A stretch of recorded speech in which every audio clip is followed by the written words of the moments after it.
Ce sont les statistiques de votre suite, non? Tu veux que je rentre dans un laboratoire chercher? Oui.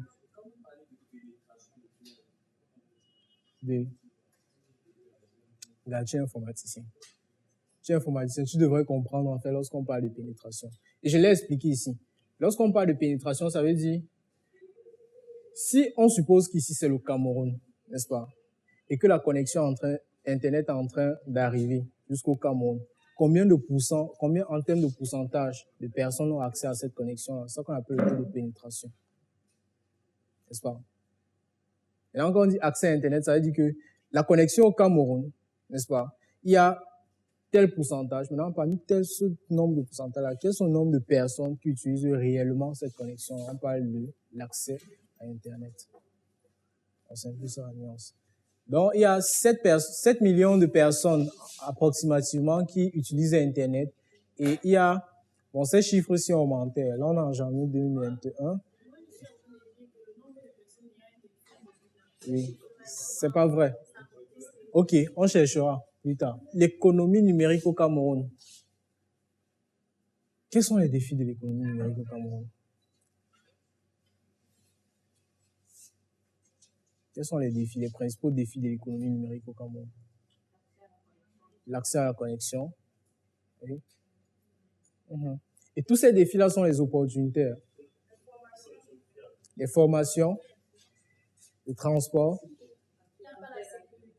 la sécurité, oui, pertinent, oui. Oui, les arnaques, oui. Quoi d'autre?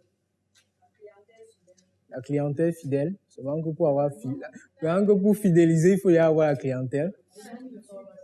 Le manque de formation, oui. La culture, oui. Parce qu'il y a une grosse disruption, oui. What else?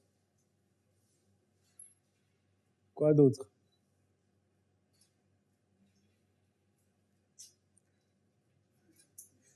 OK. 1. Accès à Internet. Ça, c'est le principal défi qu'il faudrait relever. L'accès à Internet. Pardon. En général. En général. Sauf qu'il y a certains États qui ont compris, comme le Rwanda. Aujourd'hui, les enfants, ils sont connectés à Internet. Ici, là, nos petits, quand tu donnes l'Android, regarde au moins 15 fois. On va te demander on a lu comment. Donc, c'est un peu ça. Il y a ce problème d'accès à Internet. L'autre problème, c'est le faible taux de bancarisation. Et là, je reviens maintenant aux personnes qui font les ventes en ligne.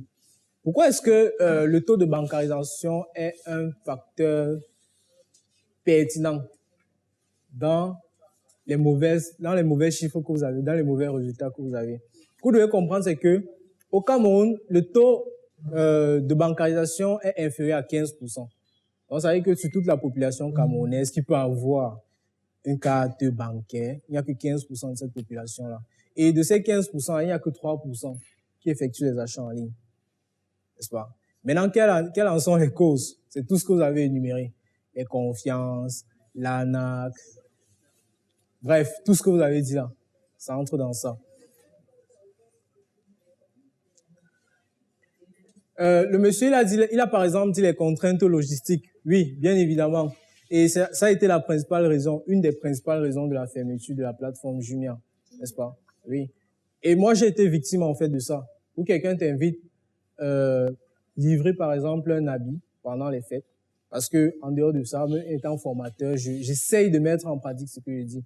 D'ailleurs, les articles, souvent, je vends et je m'en vais comprendre la réalité du terrain. Donc, je m'en vais livrer un habit à une femme. Elle habitait un Dogbon. J'arrive, je ne connais pas où elle habite. Elle habitait dans un fond, on appelle Makepe Misoke, en fait. Elle me donne rendez-vous à Bokom. Vous savez, les clientes. Je dois venir la retrouver à la maison. C'est où? Tu prends à gauche, tu reviens à droite. Après, tu entres dans le quartier. Et je suis rentré avec l'habit, en fait. Je suis rentré avec l'habit.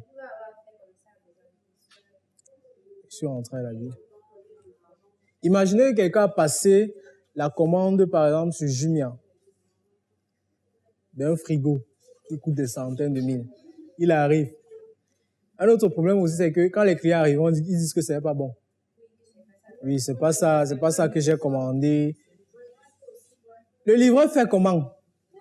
Il rentre avec. On va vendre comment? Pardon.